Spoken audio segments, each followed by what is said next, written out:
Alors, chers amis, bonjour. On va étudier aujourd'hui donc le personnage de Noir. On va essayer d'expliquer un peu qui il était, qu'est-ce qu'il a fait, et bien sûr essayer de rejoindre ça avec le mois de Cheshvan. Donc tout d'abord, vous savez que le mois de Cheshvan, il a un autre prénom. De toute façon, on l'appelle aussi Mar Cheshvan, n'est-ce pas? Mar parce qu'il est amer du fait que le Maboul va tomber pendant ce mois-là. Et ce qui est très intéressant aussi, c'est que Cheshvan, le nom Cheshvan, c'est un nom babylonien. Et qu'en réalité, la Torah ne donne pas de prénom. La Torah ne donne pas de prénom et ne donne pas de nom comment dire. La Torah ne donne pas de nom, ne prévoit pas de donner des noms. Elle donne des numéros. Excusez-moi, je règle juste un détail.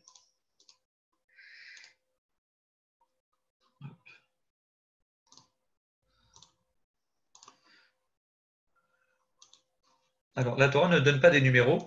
La Torah, pardonnez-moi, elle donne seulement des numéros. Elle dit, exemple, numéro premier mois, c'est Nissan. Le 15e jour du premier mois, c'est la fête de Pessah. N'est-ce pas, quand la Torah elle parle de Tishri, elle dit le premier jour du 7e mois, donc c'est Rosh Hashanah, et ainsi de suite. Mais il n'y a pas de nom. Or, il y a une fois où la Torah elle donne un nom, et pas le Chumash, mais plutôt dans la Bible, quand on raconte la construction du Mishkan, on l'appelle le Yerach Boul, le mois de Boul. Pourquoi Boul? Il y a plusieurs raisons, comme je conclurai à la fin du cours, je vous ramènerai la Gemara qui ramène toutes les raisons pour qu'on l'appelait Boul, mais surtout parce que c'est même du mot Maboul. Il y avait le Maboul, le déluge qui a duré pendant 40 jours.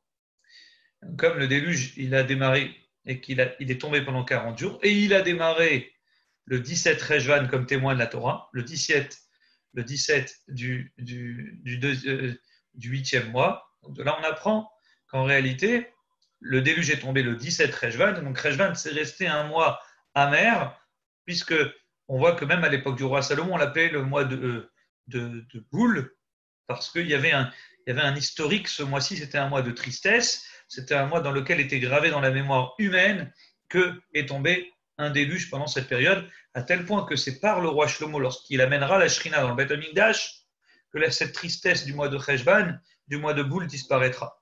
Mais je conclurai à la fin du cours sur ce sujet-là. Vous savez que Noach, donc, la paracha de Noach, elle nous raconte ce personnage, et ce personnage, pourtant, il a juste 1000 ans d'écart avec Abraham. Donc ça veut dire que vous avez Abraham qui est né, donc il a 1000 ans d'écart avec Abraham, et 1000 ans d'écart avec Adam Arishon. Donc la paracha de Bereshit, elle commence en l'an 1, et puis elle conclut en l'an 1000. Noach va naître à peu près en l'an 1000. Et le déluge va tomber en l'an 1600, puisque Noach avait 600 ans. Il va mourir à peu près à 950 ans. Donc, il va vivre encore après le déluge 350 ans, et ça va être presque un contemporain à Abraham. Ils vont se chevaucher tous les deux. Donc, Abraham, il va naître 1000 ans après la naissance donc, de Noach. Donc, chacun va faire un millénaire d'une certaine manière. Adam Arishon, il fait le premier millénaire. Parashat Noach, elle nous raconte le deuxième millénaire, le déluge inclus à l'intérieur, en l'an 1600. Et Abraham, dans la parachat de la semaine prochaine, on va conclure avec son personnage dans Parashat Noach. On va nous parler principalement de Abraham dans la troisième parachat, parce qu'il va commencer donc le troisième millénaire. Donc, vous connaissez ce Télim, la paracha, pardonnez-moi, elle commence par Et les Toldot Noach. Voici les descendants de Noach. Noach ish tzadik. Noach, c'était un homme tzadik, un juste, tamim, parfait. Tamimaya, il était parfait, Bedorotav dans sa génération. Et la Torah, elle conclut Et Elohim italech Noach, car avec Dieu marchait Noach. Magnifique, magnifique passage. Sachez pour votre culture générale que la seule fois où la Torah appelle quelqu'un de tzaddik, la seule fois, en tout le Chumash, vous ne trouverez pas un personnage qui est appelé tzaddik dans la Torah. Le seul personnage, c'est Noach. Le seul. Aucun autre. La Torah, elle l'appelle tzaddik. Je vous mets au défi, peut-être que vous connaissez un pasouk éventuellement. Le seul aussi qui existe, mais il n'est pas dans le Chumash pour le coup, il est dans un autre pasouk, j'ai pas de tête, pardonnez-moi, mais c'est c'est dans la Bible, un passage qui est rapporté dans les Ketuvim, je crois, mais je ne sais pas où dans les Ketuvim, où on dit Yosef Hatzadik. Yosef le Tzadik. On ne parle pas de Moshe le Tzadik, hein, c'est bizarre. Le grand Moshe, notre chef, notre maître, c'est pas un Tzadik apparemment. Abraham, c'est pas un Tzadik. Non, Yitzhak, c'est pas un Tzadik. Noach, c'est un Tzadik. Ah, magnifique. Pourquoi Apparemment, c'est tellement un Tzadik que la Torah, elle rajoute une phrase qui nous gâche la surprise, puisqu'elle dit « Il était parfait, Bédorotav, dans sa génération ». Qu'est-ce que ça veut dire dans sa génération? Il était parfait dans sa génération. Donc, qui était Noach? On commence un Télim, et ce Télim, c'est Ashreaish Asher lo halach ba'atzat reshaim. Heureux soit l'homme qui n'a pas suivi, qui n'a pas marché dans le chemin, dans le complot des voyous. C'est qui ce Ashreaish, dit le Midrash, heureux soit l'homme, écrit le roi David? C'est Noach. Noach, il n'a pas été dans le Hatzat Reshaim, dans le complot des voyous. Ou Vederech Hataim, mais dans le chemin des fauteurs, le Hamad, il ne s'est pas tenu. Rabbi Yehuda et Rabbi Nechemia disent la chose suivante dans le Midrash.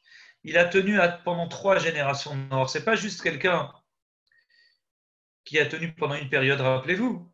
Noach, il a vécu pratiquement 1000 ans, 950 ans. Pendant ces 950 ans, il a eu le temps de connaître 3 générations différentes.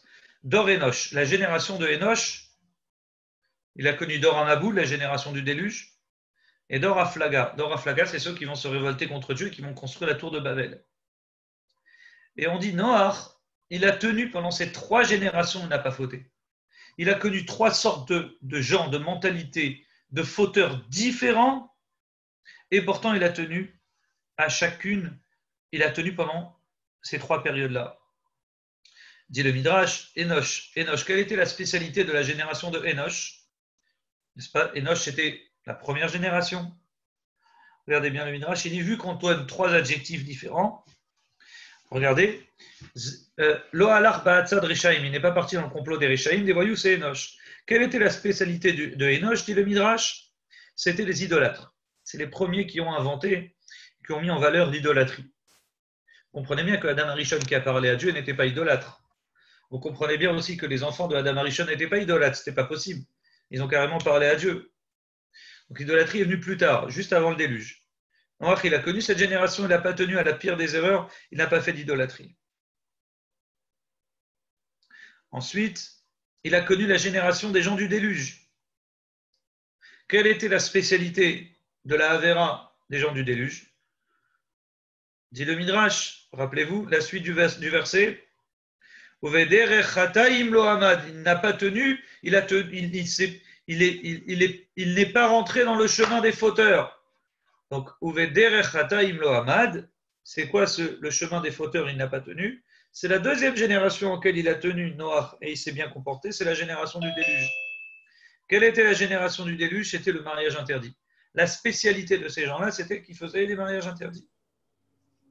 Et enfin, Noach, il a tenu aussi à ça. Donc, pas seulement qu'il n'a pas fait Avodah Zara à la génération de Enoch bien avant le déluge. Pas seulement qu'il a tenu à ne pas faire, bien sûr, aucun mariage interdit pendant la période de crise où les gens se comportaient comme des voyous. Mais il va connaître Noach.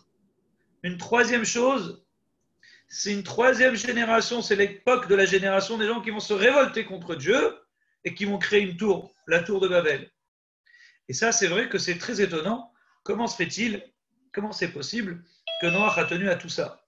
Donc, je répète, Moshav letzim lo yashav, conclut le Télim, et dans une réunion de moqueurs ne s'est pas installé Noach. Quelle était la spécialité de cette 3e génération? Dit le Midrash, c'était les gens qui se sont révoltés contre Dieu, ils avaient une grande spécialité qui est encore d'actualité aujourd'hui, c'était une génération de moqueurs, des gens qui aimaient se moquer, des gens qui aimaient parler, des gens qui se moquaient de la vie humaine. Ils se moquaient de la vie humaine. Presque comme des criminels. On dit, exemple, on dit quand les gens mouraient, quand les types mouraient à cette époque-là, de vieillesse, ou que sais-je, le Midrash dit, les gens, il n'y avait pas de deuil, ça n'existait pas sans deuil. On faisait la fête, on rigolait. C'était une période drôle. Pourquoi ça nous faisait rire? Les gens mouraient, bah tant pis. Bon, il faut rappeler aussi qu'à l'époque, c'était une époque où les gens ils vivaient 500, 600 ans. Limite, on leur disait, bon allez, t'as fait ta vie. Et donc, tout ça pour vous dire que malgré tous ces moqueurs, tous ces voyous, cette troisième génération, Noach, il a tenu et c'est resté une bonne personne. Donc, on comprend mieux ce Télim qui donne ces trois adjectifs. Ashreaï, que soit heureux l'homme, qui n'a pas tenu Tzad Rechaim. Tzad Rechaim, c'est quoi? C'est la génération de Enoch. Génération de Enoch qui faisait Avodah Zara. Ensuite, le pasuk qui dit Obederech Hataim Lo Hamad, il n'a pas suivi le chemin des fauteurs, c'est qui? C'est le déluge qui faisait les mariages interdits. Et enfin, quand le Télim, il conclut et il dit Uvmoshav Letzimo Yashav, il n'a pas siégé avec les moqueurs. Ici, il s'agit de cette troisième génération qu'a connue Noach, et il a tenu bon, et il n'a pas fait partie des moqueurs, il n'a pas fait de ceux qui rentrent dans la moquerie et dans l'ironie et dans toutes les bêtises qui sont peut-être encore d'actualité aujourd'hui. Magnifique Noach, c'est quelqu'un d'extraordinaire. À tel point qu'il est magnifique, c'est qu'il porte bien son nom. On dit Noach, il s'appelle Noach, qui veut dire en hébreu il m'a consolé. La Torah elle dit Ze yenachamenu, celui-ci nous consolera, mima asenu mitzvon yadenu. Mina hadama asher erera Hashem. Il va nous consoler de notre travail, de la tristesse de nos mains et de la terre qu'Hachem a maudit. Noach est né, magie. Il a consolé des gens. Sa naissance a été un lot de consolation à l'humanité et on l'appelle Noach parce qu'il console. Pourquoi il console? Alors à nouveau, dit le Midrash, tout simplement parce que les gens savaient, Dieu avait annoncé que la terre devait être maudite. Depuis Adam Arishon, la terre devait être maudite. Et les gens devaient travailler très dur. Et Adam Arishon, il a dit, maître du monde, dit le Midrash, jusqu'à quand cette terre sera maudite? Alors il dit, il n'y a pas de problème. Dieu lui dit, Hachi Valed Adam Maoul, jusqu'à qu'un homme puisse naître et cet homme sera circoncis. Si cet homme il est circoncis, naturellement, alors ça sera une période de calme et de joie, une bonne période pour l'humanité. C'est exactement ce qui va se passer. Noach est né et c'est la première personne au monde qui est née, peut-être avec Adam Arishon, directement circoncis. Et donc il est né circoncis. Les gens disent, voilà un homme qui va nous apporter une consolation et de notre tristesse. Et effectivement, la terre a commencé naturellement à se guérir de la maladie, de la malédiction d'Hachem. Le Midrash conclut et dit, effectivement, quand les gens ils mettaient des choses à pousser, on dit quand ils engrainaient la terre, quand ils labouraient la terre, ça poussait de mauvaises herbes, ça poussait de mauvaises choses. Ce n'était pas aussi facile que ce que nous connaissons aujourd'hui. Noach est né, dit le Midrash, et je conclurai avec ça, Chazar haolam meishuvo. Le monde est retourné comme il était à sa création, c'est-à-dire quand ils coupaient, ils ensemençaient du blé, ils coupaient du blé, lorsqu'ils mettaient de l'orge, ils réussissaient à récupérer de l'orge, etc., etc. Et donc ça a facilité le travail. Et conclut le Midrash, Noach, il a aussi inventé tout ce que vous connaissez aujourd'hui, les outils de travaux. C'est lui qui a inventé, Noach lui-même personnellement, c'est lui qui a inventé peut-être le marteau, c'est lui qui a inventé la faucille pour couper la terre, c'est lui qui a inventé toutes ces machines-outils pour pouvoir travailler, labourer et ensemencer, engrainer et manger. Donc Noach, c'était quelqu'un de très connu à l'époque. Ce n'était pas un type par hasard, c'était un homme connu, reconnu, et c'était un homme très important et écouté. Et ça va être l'objet du cours. C'était un homme qui était écouté. Il a amené cette consolation à l'humanité. Et donc Hachem guérit la terre, et Hachem, il aide les humains enfin à pouvoir guérir de la maladie, cette fameuse maladie qu'Adam Arishon a reçue. C'est extraordinaire. Extraordinaire. Vous voyez bien ici que plus la terre va bien, plus les hommes vont mieux, plus leur faute va en grandissant. D'une certaine manière, c'est très dur à admettre, mais c'est vrai, quand ça va mal, on croit encore au bon Dieu, on s'attache à Hachem. Et c'est toujours quand ça va mieux, Hachem dit, regarde, je vais faire en sorte que ça aille mieux maintenant. Et on verra si maintenant tu me remercieras. Et on verra si maintenant tu iras encore plus dans mon sens. Voilà que la terre avance, la terre guérit, la génération de Noach arrive en l'an 1000. Voilà que la terre va mieux, les gens vont mieux, les gens sont heureux et sont consolés. Et pourtant, ils ne vont jamais aussi mal se comporter que ce qu'ils sont comportés au moment de Noach. Et ça, c'est le paradoxe humain. Plus ça va mal, plus on se rappelle de Dieu. Et quand ça va bien, alors dans ce cas-là, automatiquement, qu'est-ce qui se passe? On oublie Hachem. Et c'est Moshe Rabbeinu aussi, dans son testament, dans Parashat Ha'azinu qui prévient le peuple juif. Il dit c'est toujours la même histoire, faites attention. Et dit quand vous allez rentrer en Israël, ça ira bien, vous allez grandir, vous allez grossir, Shamanta, Avita, Kasita, vous allez grossir, vous allez être mieux, et c'est là où vous allez oublier Hachem. Donc ici, voilà que Noach est là, mais Noach se comporte bien. Tout le monde faute, tout le monde fait principalement les mariages interdits, comme je vous ai rapporté sur Midrash Tehilim, et pourtant, Noach continue à bien se comporter. À cette génération, à cette époque-là, il y avait deux personnes qui se comportaient bien. C'était Noach, et le deuxième, c'était Methuselah, Mathusalem. Noach, vous le connaissez, Methuselah, c'est vraiment l'ancien chef de la génération de l'époque qui a vécu le plus longtemps. Donc c'est l'homme qui a vécu le plus longtemps. De mémoire, c'était 970 ans. Peut-être je me trompe. Et on dit il y avait deux tzadikim qui tenaient l'humanité. Et tant que Methuselah était encore en vie, Hachem a refusé d'envoyer le déluge. Tellement le mérite de ces deux tzadikim, Methuselah et Noach, faisait plaisir à Hachem, ces deux-là tenaient l'humanité. Et Hachem dit, j'enverrai pas le déluge tant que Methuselah est en vie. Se termine, Methuselah meurt. Les 7 jours de deuil de Methuselah arrivent. Mathusalem, Hachem il envoie le déluge. Et pourtant, malgré tout ce que je viens de vous dire, le Passouk vient et nous gâche tout ça. Nous gâche tout ce bonheur qu'on pourrait avoir sur Noach, tous les compliments qu'on pourrait faire à Noach. Malgré que le passouk témoigne sur lui. Comme je l'ai dit, il n'y a aucun autre passouk qui témoigne sur quelqu'un qu'il est un tzaddik. Aucun autre passouk dans la Torah dit sur quelqu'un qu'il est tzaddik. La Torah dit sur Noach, il est tzaddik. Ish tzaddik, automatiquement, la Torah, elle gâche tout. Et certains commentaires viennent et gâchent toute cette image qu'on pourrait se faire, que je viens de vous raconter au nom du Midrash sur Noach, et nous dit Bedorotav. C'était un tzaddik dans sa génération. Ah, Rashi le premier, donc il ramène cette discussion dans la Gemara. Et il dit, c'est bizarre, il y a écrit dans sa génération. Si je dis à quelqu'un qu'il est très fort, mais je dis il est très fort, c'est magnifique, mais c'est le premier de la classe dans une école de nuls, alors là on a un problème. Si tu précises, il est le premier, oui, mais dans une école de nuls, là c'est vraiment, tu gâches tout le plaisir de celui qui est premier. Alors Rashi dit, oui, il y a deux avis, il y a deux écoles. Il y en a qui commentent cela en disant c'est une qualité pour Noach, pas seulement qu'il était premier de la classe, pas seulement que c'était le meilleur, mais en plus c'était le meilleur dans un pays de fous. Entre guillemets, c'est facile d'être bon dans une école où on a un contexte qui met en valeur les élèves, qui met en valeur l'étude. Et donc automatiquement Noach, si déjà dans une école de fous il a réussi à être bon, c'est évident que s'il a réussi à être studieux et bon élève dans une école nulle, automatiquement, s'il avait dans une bonne école avec une méthode, avec des meilleurs profs et ainsi de suite, il aurait été extra. Et pourtant, d'autres, dit Rashi, commentent ça l'ignaï, c'est méprisant un peu pour Noach. On veut préciser ici que bien sûr, la Torah elle dit que c'était un tzaddik, mais c'était un tzaddik dans sa génération. Et conclut Rashi au nom donc, des commentateurs, quand bien même il serait dans la génération de Abraham, et c'est les mots de Rashi, Ilou aya bedoro shel Abraham, si jamais il avait été dans la génération d'Abraham, lo aya nershav leklum, il serait considéré comme rien, il serait passé inaperçu. Noach, il aurait grandi avec Abraham dans la période d'Abraham, Noach, il aurait été rien du tout. Monsieur tout le monde. Pourquoi Rashi nous gâche ça? Pourquoi Rashi nous gâche ce plaisir de croire sur Noach qu'il était extraordinaire?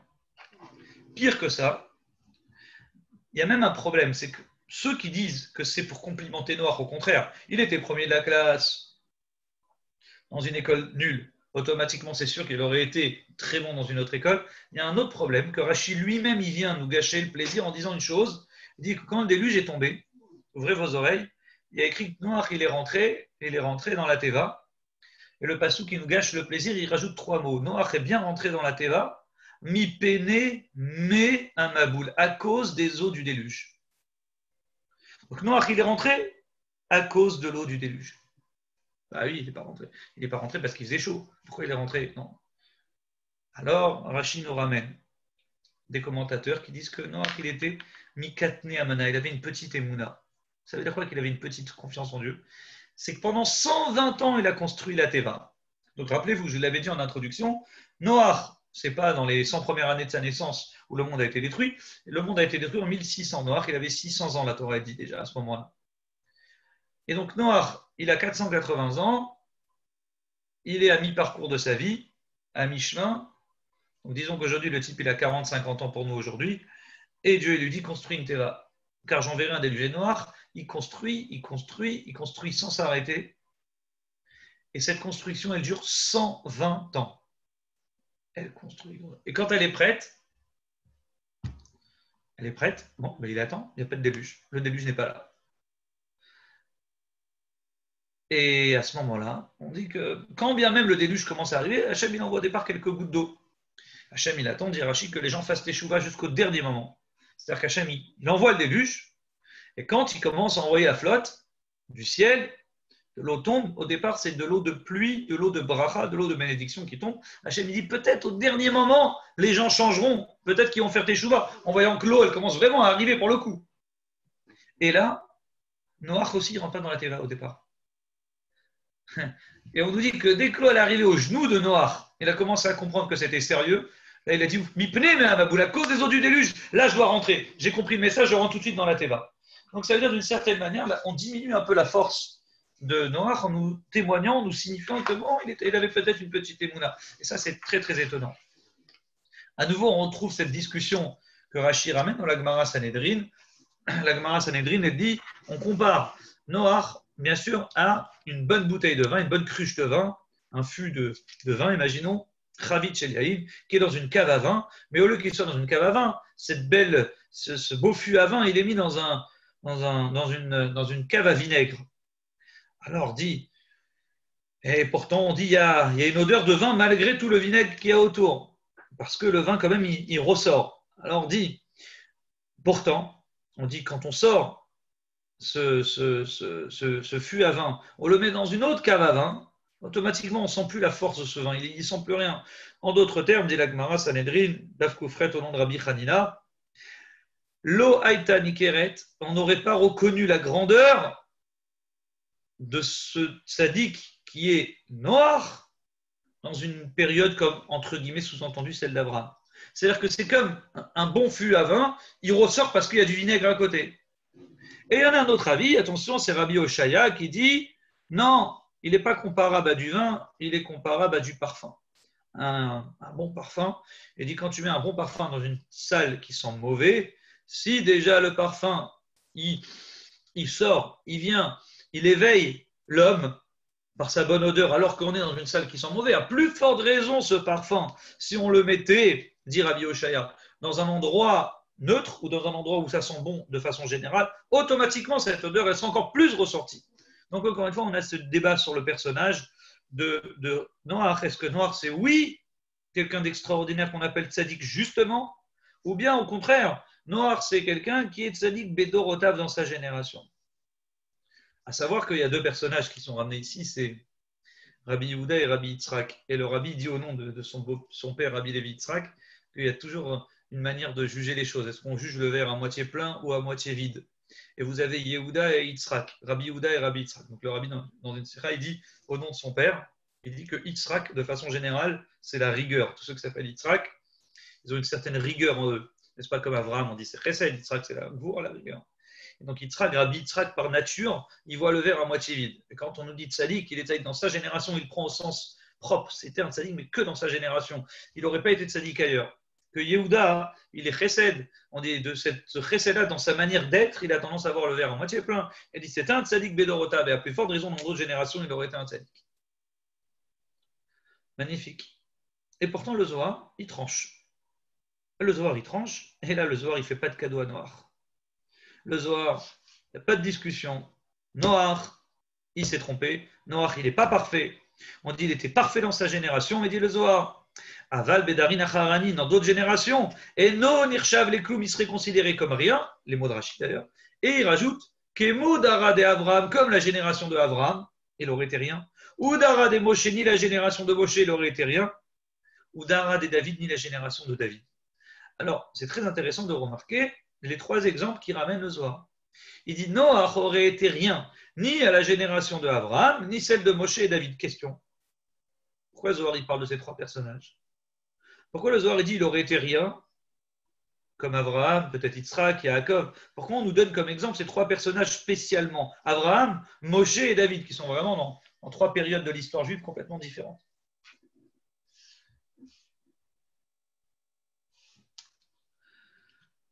Sous-entendu que dans ces trois personnages-là, il y a un point commun. Et Noach, quand bien même il y aurait eu un point commun chez Abraham, chez Moshe et chez David, Noach, lui aussi, il aurait pu être comme eux et il ne l'a pas été. Et c'est exactement le sujet du cours. Et donc, on a aussi un autre midrash, comme je vous ai expliqué tout à l'heure, qui va dans le sens du Zohar, qui dit que Noach, il était faible par rapport à Abraham. La preuve, alors on a une preuve claire dans un passouk qui dit, dans notre parasha de Bereshit, la fin de Bereshit, Et Elokim italech Noach. Noach marchait avec Dieu. C'est intéressant. On a un autre passouk, ouvrez vos oreilles, c'est concernant Avraham Avinu. Donc Avraham, dans Bereshit Perek Yud-Zayin, il a écrit, Hachem il dit, Italech lefanai, il marche devant moi, ve'eye tamim, et soit tamim. Le mot tamim, il revient, comme le mot tamim de Noach, pas de sadique pour le coup, mais tamim. Donc, Italech lefanai, il marche devant moi, et tamim, il est parfait. Quelle différence? Noach marchait avec Dieu, Abraham il marchait devant Dieu. Quelle différence? Alors dit le Midrash. Ben, c'est simple. C'est l'image de deux garçons, un grand et un petit.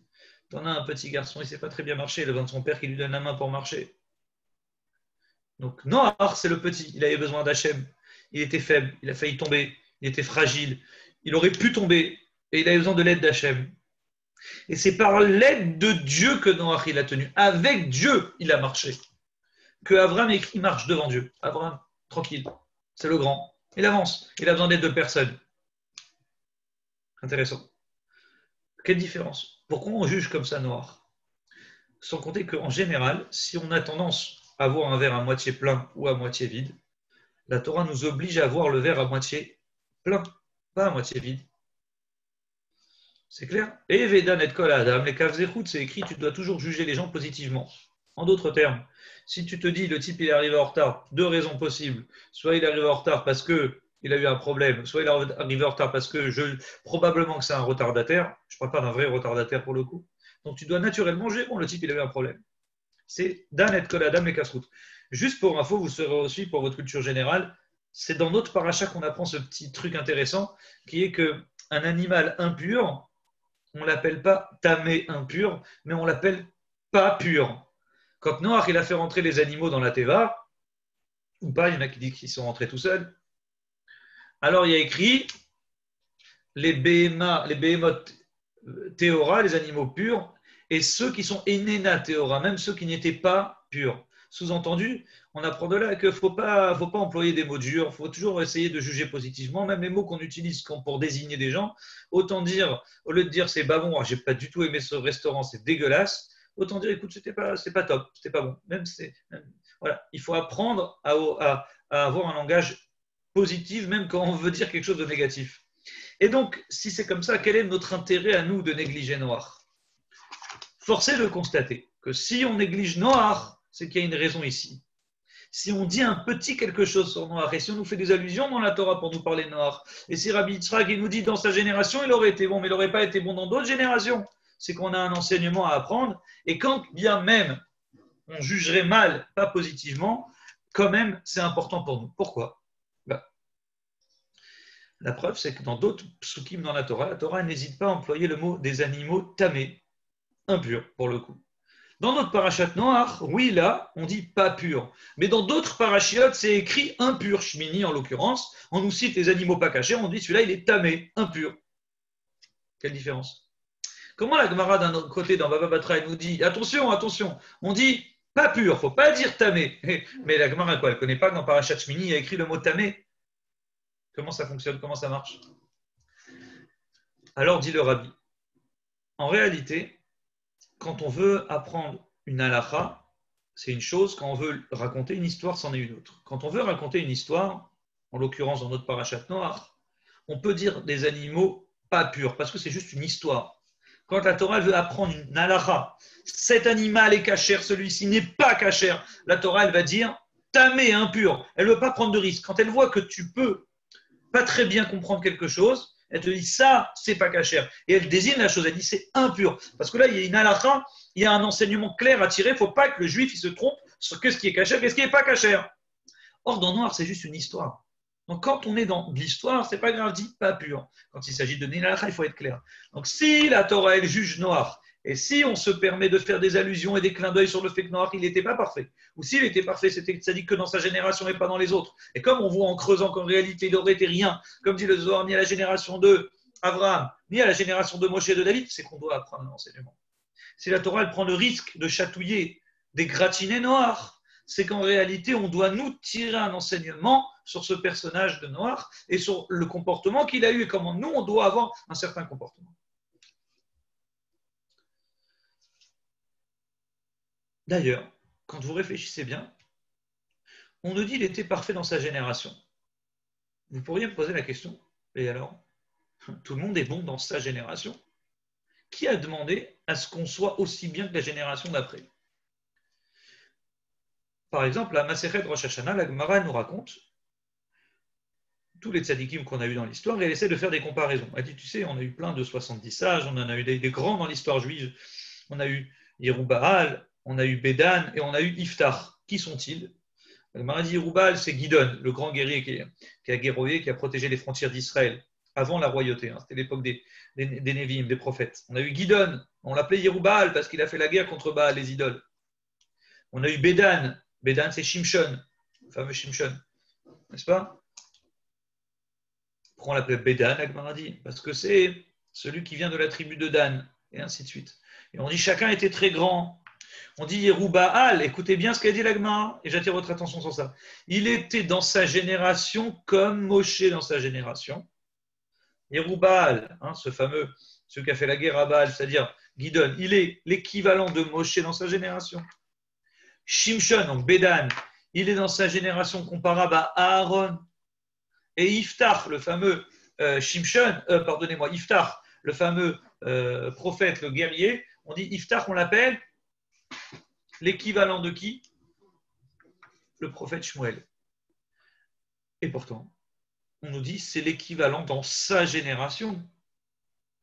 Uvata et la Kohen, tu iras chez le Kohen, dit le Passouk, à la chauffette à chérie, et Bayami même, tu iras voir le juge qui est dans ta génération, le patron de ta génération. Tu ne vas pas aller voir le chef d'une génération que tu n'as pas connue. Tu es obligé d'aller dans celui, le chauffette, le juge, le chef, qui est dans ta génération. Donc, quel est l'outil? On ne juge pas Shimshon en disant Shimshon, il est moyen parce que, non, dans sa génération, il est parfait. Et c'est très bien. Il est dans sa génération l'équivalent de Moshe. Que Aaron dit la Gemara. Quand on parle de Yerubbaal Gidon, on dit l'équivalent de Moshe. On ne dit pas oui, il est moyen dans sa génération. Non, non, moyen. On s'en fiche. Il faut comparer ce qui est comparable. Peu importe, il y a une génération faible, c'est un chef. Et c'est positif et c'est très bien. Et c'est tellement bien qu'on le compare à Moshe. Donc ça veut dire que ce n'est pas un problème normalement de dire c'est une génération faible, donc ils ont un leader. Mais peu importe, le leader, il est quand même l'équivalent d'un autre leader dans l'autre génération. On voit qu'on ne fait pas de problème aux autres, même s'ils sont plus faibles. Le seul à qui on fait des problèmes, c'est à Noach. On dit, Noach, dans sa génération, il est tzaddik, mais il aurait été rien à l'époque de Moshe. Il aurait été rien. Ben oui, il aurait été rien. Pardon, mais la génération de Moshe, elle est plus grande. Et alors? Pourquoi on a besoin de critiquer Noach? Noach, c'est très bien ce qu'il fait déjà. Les autres, on ne leur a pas dit, ils sont Gidon, il est par rapport à Moshe dans sa génération, il est moyen. Non, il est très fort, il a sauvé le peuple juif dans sa génération, et il est l'équivalent de Moshe. Donc, le fait que la génération, elle baisse, c'est un fait, et pourtant, on le compare à Moshe dans sa génération. On ne dit pas ça aurait été rien du tout. Donc, pourquoi on néglige Noach? Pourquoi on ne dit pas Gidon, à la génération de Abraham, il aurait été rien du tout? Pourquoi on ne dit pas d'autres chefs juifs comme Shimshon à Gibor? Tiens, lui, à l'époque de Abraham, Yitzhak et Yaakov, il aurait été rien du tout. On ne dit pas ça. On dit ça que sur Noach.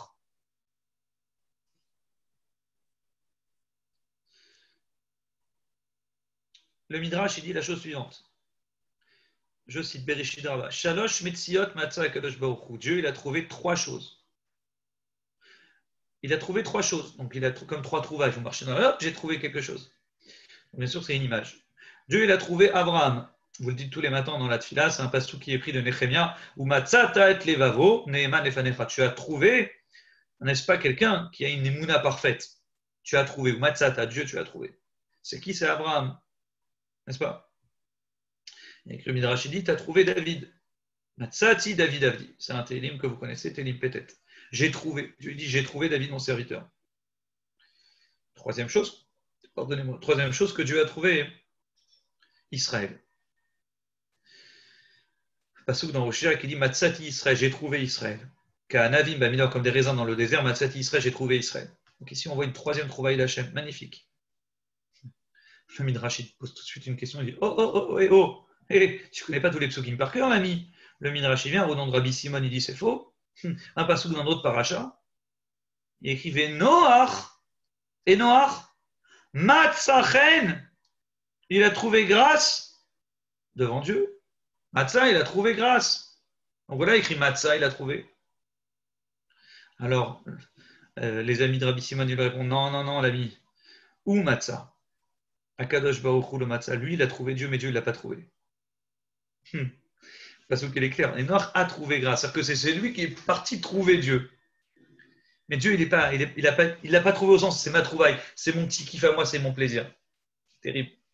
D'une certaine manière, à nouveau, le Midrash, il dit que Noach, il a été sauvé de justesse. C'est pas Dieu qui est venu le trouver parce qu'il pensait qu'il était extraordinaire, c'est juste que Noach Matzachen, il a trouvé grâce, n'est-ce pas, aux yeux de Dieu. À tel point qu'on dit, il y a une comparaison, on dit, c'est d'une certaine manière, Hachem, il veut Moshe Rabbeinu. Le Midrash continue, il dit, il a une vision de son Moshe Rabbeinu sur l'avenir de l'histoire du peuple juif. Donc il veut que Moshe Rabbeinu puisse apparaître un jour. Et donc, il laisse Noach pour espérer Moshe un jour. Il y a une comparaison, dit le Midrash, entre les 120 ans de Moshe et les 120 ans qu'Hachem décide de donner aux hommes après le déluge. C'est-à-dire que Dieu, il disait, les hommes, ils vivent trop longtemps, 1000 ans c'est trop, je leur ai fait un trop grand kiff, il faut diminuer ce plaisir, et on va passer, en diminuant les années de l'homme, à 120 ans. Et donc le Midrash, il y a une comparaison entre Noach et les 120 ans concrets de Moshe, au sens où Hachem, il montre qu'il veut 120 ans, il attend les 120 ans de Moshe, il se console de Moshe qui va sortir de Noach. À nouveau, ma question, qu'est-ce que Noach nous a fait? Qu'est-ce qu'il y a de si grave chez Noach pour qu'on puisse le négliger à ce point-là? Et là, c'est très important de comprendre cette idée, qu'est-ce qui se cache derrière Noach. Abraham Avinu, c'était un homme extraordinaire. Et on dit, Abraham Avinu, il a appris le chesed. De qui? De Shem. Depuis que vous êtes enfant, on vous dit, Abraham, il a étudié dans une yeshiva, la yeshiva de Shem et de Ever. Shem, c'était le fils de Noach, et Ever, c'était le petit-fils ou l'arrière-petit-fils de Shem. Et donc, il a étudié dans cette yeshiva. On l'appelait une yeshiva au sens où vous l'imaginez aujourd'hui. C'était un endroit où on pensait à Dieu, où on avait une croyance, on apprenait qu'est-ce que c'est que Dieu, comment Dieu il dirige le monde, on apprenait les secrets du monde, on apprenait des choses extraordinaires.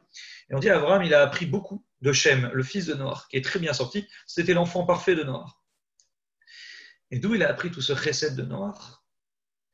Il a appris quand Shem il lui a raconté tout ce qui s'est passé dans la Teva. Shem il lui a dit, tu ne peux pas t'imaginer toutes les galères qu'on a connues dans la Teva. Shem il raconte à Abraham, il lui dit, on a connu une période pendant 1 an. Donc le déluge, certes, il a duré 40 jours et 40 nuits, mais en tout, quand on fait le calcul de A à Z, Noach, il est resté 1 an dans la Teva, une année complète. Et pendant cette année-là, qui est une année complète, entière, Noach, il est resté seul dans une Teva enfermée, avec ses 3 garçons. Les filles et les femmes, la femme de Noach et les 3 filles étaient à part dans une autre salle. Et qu'est-ce qu'il faisait? Toute la journée, il faisait que donner à manger à ces milliers d'animaux qui étaient dans la Teva. Le matin, il se levait, chez midi, on transpirait, on travaillait comme des chiens dans cette Teva. On se levait le matin, on donnait à manger aux animaux qui étaient probablement dans des cages. Et si on ne leur donnait pas à manger, ils s'énervaient les animaux. Il dit, c'est arrivé un jour que mon père Noach, il leur a donné en retard à manger. Et il y a un lion qui est venu, qui lui a mordu, qui lui a fait très très mal. Il était en souffrance dans la Teva. Noach n'était pas bien. Noach était fatigué. C'était une très grande souffrance. Il dit, tu ne peux pas t'imaginer toute la dureté, toute la difficulté qu'on a eue à rester dans cette Teva. Ce n'était pas une croisière. C'était un moment très difficile. Et donc Abraham, il apprend, il est extraordinaire. Tout le chesed que Shem, il a fait, que Noach ont fait dans cette teva, pour qui? Juste pour des animaux. Ils ont fait du bien, ils ont rendu service à tous ces animaux. Grâce à ça, on dit Noach, il a pu sortir de la teva. Noach, comme il a fini son travail dans la teva, je lui dis maintenant tu peux sortir de la teva. Tu as fini le travail, tu mérites, maintenant tu peux sortir. Qu'est-ce qui a fait que Noach est sorti en vie de la teva? C'est parce qu'il s'est occupé, il a fait du chesed autour de lui. Alors Abraham, il a réfléchi, il a dit à Hachem, si déjà le bon Dieu, il est prêt à donner la vie à celui qui fait du chesed, même à des animaux, alors à plus forte raison, celui qui fait du chesed, le chesed absolu, de la bonté aux gens, au peuple, à des humains, c'est sûr que Dieu va me donner une bonne vie, une santé, une bracha. Donc Abraham, il a reçu tous ces enseignements de Shem.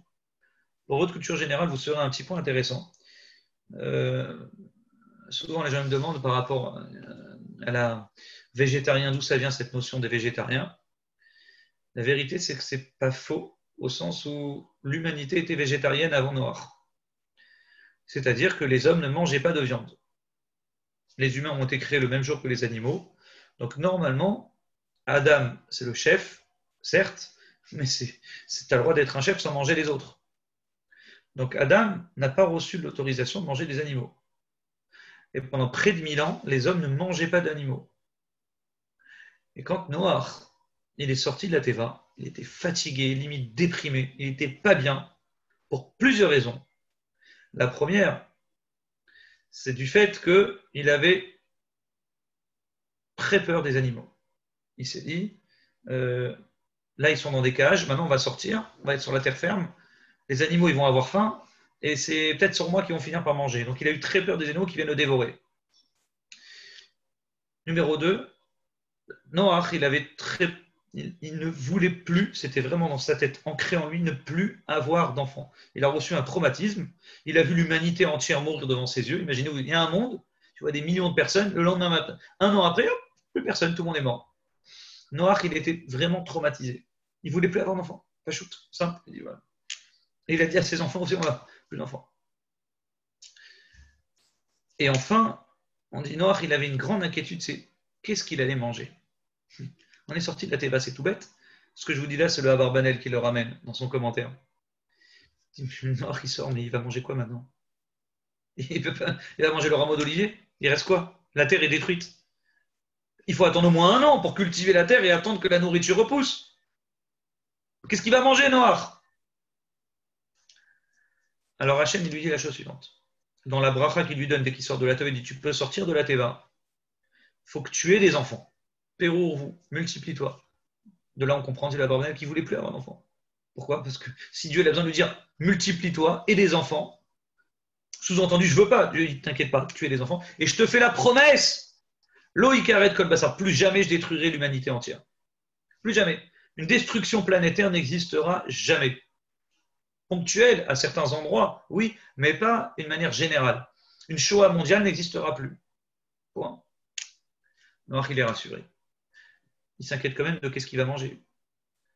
Alors Dieu lui dit, les animaux ne te mangeront pas, les animaux auront la crainte. Comme Adam Arishon, je l'ai béni pour que les animaux aient la crainte de lui, je te bénis Noach, quand tu sors de cette teva, les animaux te craindront, ils auront peur de toi. Et pas seulement ça, je t'autorise aussi à les manger. Aussi. C'est-à-dire que tu as le droit de manger si tu as faim, parce que justement Noach, il n'avait pas de quoi manger.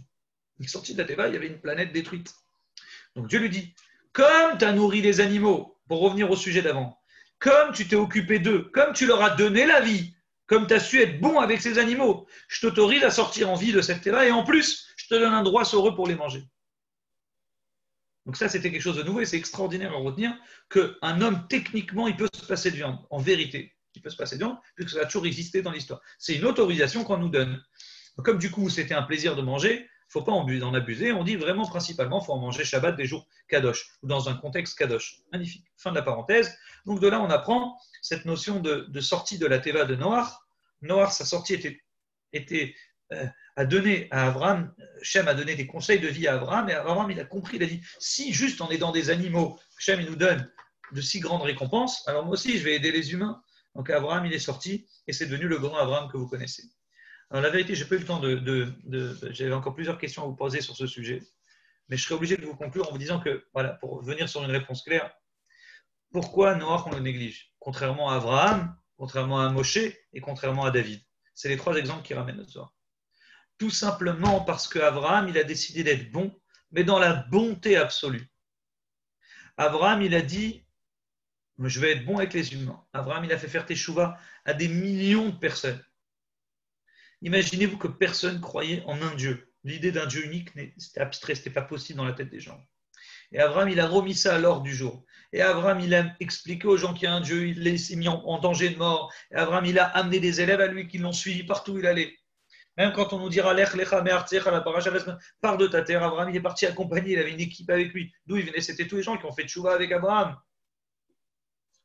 Et pourtant, Abraham, il aurait pu se dire bon, magnifique.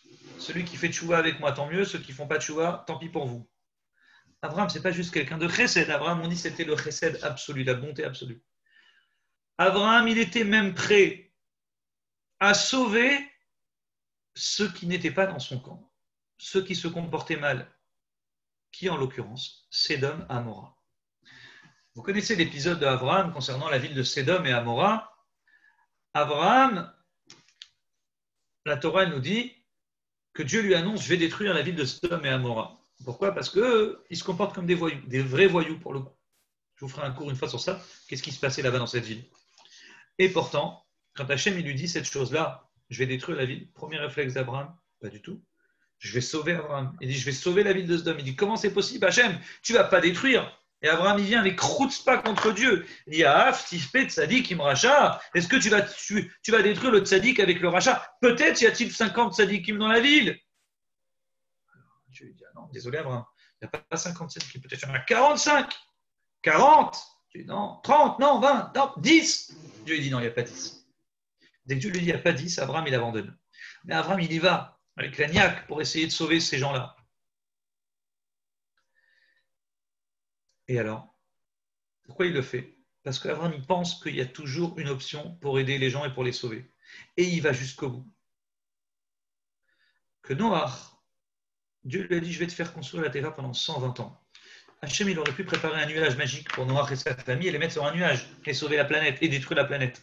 Hachem, il dit, alors, prends 120 ans. Et si les gens ils viennent, ils te parlent, ils te demandent qu'est-ce que c'est que cette construction, explique-leur, parle-leur, fais-leur faire tes choux, explique-leur qu'il y aura une destruction qui va se faire. Qu'est-ce qu'il a fait, Noach? Il a fait un Baal Tchouva en 120 ans. Rien. Il a sauvé sa femme, ses enfants, ses belles-filles. Fin de l'histoire. Noach n'a rien fait. Noach n'a rien fait. Il avait 120 ans. Il n'a rien fait. Abraham, lui, il n'essaye pas seulement de sauver les gens bons, puisqu'il fait faire tchouva aux gens, ils le suivent, mais même les gens, les voyous, Abraham, il essaye de les sauver. Quand Abraham il arrive au chiffre 10, Dieu lui dit, il n'y a pas 10 tzadikim. Sous-entendu, peut-être il y a 9, peut-être, Abraham, il abandonne la partie. Il dit, maintenant, c'est pas grave. Pourquoi? Parce qu'Abraham, il fait un calcul dans sa tête. Il dit, Shem, il m'a appris, mon maître Shem, que quoi? Il y avait quoi? Dans la Teva, il y avait qui? Il y avait 3 garçons, 4 filles, 8. Plus Dieu, associé avec eux comme un 9e, ça n'a pas suffi pour sauver l'humanité. Donc il dit, je sais déjà depuis Noir que moins de 10, ça passe pas. Donc dès que Dieu lui dit, il n'y a pas dit tzadikim dans la ville, Abraham, il abandonne la partie. Extraordinaire. On a un autre personnage, il s'appelle Moshe Rabbeinu. Moshe Rabbeinu, il va sauver le peuple juif. Il va le sauver dans un moment terrible de son histoire. C'est un moment où, au lieu que le peuple juif s'enrichisse spirituellement, ils avaient toutes les clés pour devenir ce qu'on appelle des tzadikim, pourtant ils sont tombés très bas. C'est quoi? C'est le moment du Vaudor. On dit Hachem, il décide de détruire le peuple juif et il dit à Moshe, je ferai de toi un seul peuple, sache que je vais tous les détruire. Laisse-moi, Anicha, laisse-moi, et je les détruirai. Laisse ma colère se faire et que je détruis ce peuple-là. C'est logique. Vous connaissez l'histoire. On dit que le peuple juif était marié avec Hachem au moment des 10 commandements. Moshe part seulement à l'étape de là, il revient, les juifs fautent. Ils sont fautes, ils sont mariés avec avec un veau d'or, donc ils sont mariés avec une idole, donc c'est comme un mariage interdit. Mariage interdit, non, ils sont coupables de mort. Hachem, il vient avec un argument. Moshe, il casse les louchot, il sauve le peuple juif. Non, mais l'argument de Moshe, c'est quand il entend Dieu qui dit, laisse-moi, où je fais un malheur. Hein, retenez-moi où je fais un malheur. Quand Moshe il entend ça, il dit ah, Dieu m'a dit laisse-moi où je fais un malheur. Si Dieu veut faire qu'il le fasse tout de suite. Pourquoi il dit laisse-moi? Il me laisse une porte, il me donne une possibilité de sauver le peuple juif. Tout de suite, Moshe, il entend laisse-moi où je fais un malheur. Il dit non, Dieu pardonneur, il sauve. Il sort tous les arguments que vous connaissez. C'est écrit dans Parashat Kitissa pour sauver le peuple juif. Et il y arrive. Et il y arrive, c'est ça le pire.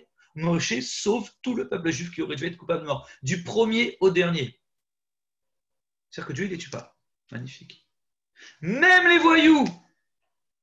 Abraham, il n'avait pas réussi à sauver les voyous. Moshe, il arrive même à sauver les voyous. Imaginez-vous. Grâce à sa prière et sa détermination et sa volonté de réussir, il dit c'est mon peuple, je le sauverai, j'y arriverai, et il réussit. Alors bien sûr, vous allez me dire, bon, mais concrètement, qu'est-ce que ça change? Même Abraham, d'une certaine manière, il n'a pas réussi sa mission. Il a essayé, mais il n'a pas réussi. Mais dit la Gemara Sanhedrin, malgré tout, écoutez bien, ouvrez vos oreilles, Dor Amaboul, Sanhedrin d'Afkouzaï Namoud Aleph, la génération du déluge, pas seulement qu'ils n'ont pas de part dans le Olam Haba, mais Ein Omdin Badi, même quand Mashiach il viendra à Hachem, il refera un jugement pour toutes ces âmes détruites, et dit, ceux du déluge ne reviendront pas, c'est terminé, ils ont disparu des radars. Leur âme s'est envolée, disparue. Dit la Gemara, les gens de Sédom, ils n'ont pas de part dans le Olam Haba. Ils ont été détruits par du feu du ciel. Ils n'ont pas de part dans le Olam Haba. Aval, Omdim Badin. Quand le jour du jugement viendra, ils seront jugés. Sous-entendu, la prière d'Abraham, elle a au moins servi, quand bien même ils sont morts physiquement, que quand Mashiach viendra, le jour du jugement reviendra, une seconde fois, ils seront jugés à nouveau. Et s'ils se tiennent bien, et s'ils reconnaissent leur tort et ainsi de suite, ils seront éventuellement sauvés. Que ceux du déluge, ils n'ont rien mérité. Noach, il s'est dit, bon, à quoi ça sert? C'est tous des fauteurs, et quand bien même je les sauverai, c'est quoi? C'est tellement des voyous qui ne méritent pas.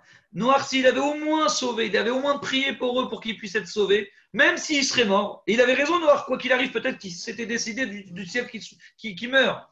Mais au moins, il aurait peut-être essayé de sauver leur âme le jour du jugement, dit la Gemara.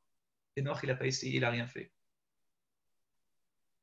Moshe, il va au-delà d'Abraham, pas seulement qu'il sauve les Juifs dans le jugement futur, dans le Gan Eden, mais en plus, il les sauve physiquement. Donc ça, c'est la différence. On voit vraiment la différence entre ces trois personnages. Et quand le Midrash et le Zohar nous foutent toutes ces allusions, et principalement le Zohar en disant « Noach n'est rien dans la génération de Abraham et de Moshe », le Midrash pèse ses mots. Le Zohar, il est clair. Il parle de ces gens-là. Oui, il est rien. Mais c'est pas grave, on ne veut pas dire du mal de lui. On ne veut pas critiquer Noach. Dans sa génération, il est bien, mais pourquoi on le compare avec Abraham et Moshe? Pourquoi les autres, on ne les compare pas? Les autres, quand bien même ils étaient à un niveau inférieur, dans ce problème-là, dans cette envie de sauver les Juifs, c'était les gens qui sauvaient les Juifs. Gidon, il sauve les Juifs. Shimshon Agibor, il sauve les Juifs. Toujours, on veut sauver l'humanité. On a du chesed en nous. Et c'est ce chesed-là qui a manqué à Noach. On ne veut pas dire, oui, mais dans la génération, il aurait été rien. On ne veut pas comparer ce qui n'est pas comparable. On le sait d'office. Tout le monde est d'accord que Noach, il n'a rien à voir avec Abraham et Moshe. Et même celui qui dit, en l'occurrence Rabbi Yehuda, oui, mais tu sais, le verre, il est à moitié plein. Et quand on dit tzaddik, c'est vraiment tzaddik dans sa génération pour nous dire, il aurait été aussi bien ailleurs. Même lui reconnaît qu'il n'aurait pas été à la hauteur de Abraham et Moshe. Mais il aurait été bien parmi les autres, il aurait été un bon juif, sans plus. Tout le monde reconnaît qu'il aurait été rien au sens du chesed. Du fait qu'Abraham, il est prêt à sauver l'humanité. Moshe, il est prêt à sauver l'humanité. C'est ça qui met en valeur ces personnages. Que lui, Noach, il était à un niveau inférieur sur ce point-là. Et quand je vous ai posé la question au début, comment la Torah, elle peut juger le verre à moitié vide? Comment la Torah, elle peut dire? Comment la Torah, elle peut s'autoriser à dire du mal de quelqu'un éventuellement? La Torah ne dit pas du mal. La Torah, elle va nous apprendre une halakha. La Torah, elle va nous apprendre un din, une loi juive. Et là, la Torah, elle vient nous apprendre, attention, quand tu vas lire l'histoire de Noach, tu peux dire, oh, en fin de compte, c'est pas mal. On est tous des petits noirs, on doit tous bien se comporter dans ce monde de fous, on n'a qu'à s'enfermer chacun chez soi, n'est-ce pas? Et puis c'est terminé, Dieu pour tous, et on n'en parle plus. Attends, dis attention, j'ai pas envie que tu apprennes une mauvaise halakha de l'histoire de Noach. Sache que Noach, c'est très bien, il s'en est sorti, tant mieux, mais toi, tu peux faire mieux. Tu peux te sauver toi, mais sauver aussi les autres. tu peux t'occuper, tu peux au moins prier pour les autres. Et si tu le fais, tu seras plutôt le descendant de Avraham et de Moshe Rabbeinu. C'est pour ça qu'on reconnaît cette notion d'Alaha. Comme bien même elle titille Noach, comme bien même elle fait du mal à Noach. C'est intéressant de remarquer dans la Sira, le Rabbi dit, Noach de là où il est, il aurait voulu qu'on apprenne une bonne Alaha de lui et qu'on ne tire pas un mauvais enseignement de lui. Donc il est limite heureux de son histoire qu'on rapporte dans le Chumash. On apprend de lui comment bien se comporter. Comme il nous reste 3 minutes, je suis obligé de conclure en vous disant que ces 40 jours du mois de Mar Cheshvan, depuis le 17 Cheshvan, quand est tombé le déluge, cette période du déluge a duré 40 jours. Pendant 40 jours, il y a eu une pluie terrible qui est tombée. Et sachez, on le sait moins, mais on a appelé ce mois boule. Pourquoi boule? Parce que ça vient du mot maboule du déluge. Même, maboule. Même c'est 40, boule. C'est tombé pendant 40 jours le déluge. Magnifique. Et donc on a appelé le Chodesh boule, le mois de boule, jusqu'au Beth Amikdash, jusqu'à la construction du Beth Amikdash, où Shlomo il l'a construit. Il a terminé, Shlomo, le temple au mois de Cheshvan. Et qu'est-ce qui s'est passé entre le déluge et pratiquement 3000 ans après? Il y a eu un point commun dans ces époques-là, c'est que pendant 40 jours, le mois de Cheshvan, depuis le 17 Cheshvan, et pendant 40 jours, il y avait des périodes de pluie. La pluie est tombée pendant 40 jours d'affilée. D'affilée, il y avait la flotte qui tombait. Ce n'était pas un déluge, mais c'était la flotte. Dieu y rappelait, il dit, les 40 jours de souffrance que l'humanité a eu, je vous les rappelle, faites gaffe, voilà, vous en avez encore vous aussi, pendant 40 jours. C'est la petite pluie, mais ça peut tomber fort un jour, faites attention. Et on dit, l'humanité était traumatisée. Il appelait ce mois le mois de boule, oh, ça peut nous tomber dessus, marre, c'est un mois amer. Il est arrivé la construction du Beth Amikdash. Shlomo, il a terminé le Beth Amikdash au mois de Cheshvan. Certes, l'inauguration finale avec la Shrina de Dieu est venue, comme le cours que je vous avais dit la fois dernière, que le Yerach Haetanim, le mois des puissances, c'est-à-dire le mois des Tishri, la naissance d'Abraham, Yitzhak et Yaakov, mais ce mois de Cheshvan, il a eu un mérite, c'est que cette histoire des 40 jours et 40 jours et 40 nuits de pluie s'est arrêtée. Dieu a continué à envoyer de la pluie, mais de façon irrégulière, pas pendant 40 jours suivis. Donc on voit ici clairement qu'on peut demander à Hachem que par les enseignements qu'on va apprendre, c'est-à-dire les enseignements d'aider d'autres juifs, de faire du chesed, pas seulement qu'on fait du chesed parce qu'on veut suivre Abraham, mais en plus parce qu'en faisant du chesed, comme il a enseigné Shem à Abraham, Hachem il nous donne de la vie, Hachem il nous donne de la santé. Donc par le chesed qu'on va faire, par les enseignements qu'on va suivre de Abraham et de Moshe Rabbeinu, automatiquement on sait qu'Hachem il va nous rajouter de la vie, encore plus pendant le mois de Cheshvan, où c'est le mois où le temple a été détruit, qu'on reconstruit le temple de Salomon, et en plus, ces eaux-là, elles se sont diminuées, elles se sont arrêtées. Automatiquement, nous aussi, pendant ce mois de Cheshvan, on va aller dans ces décisions-là.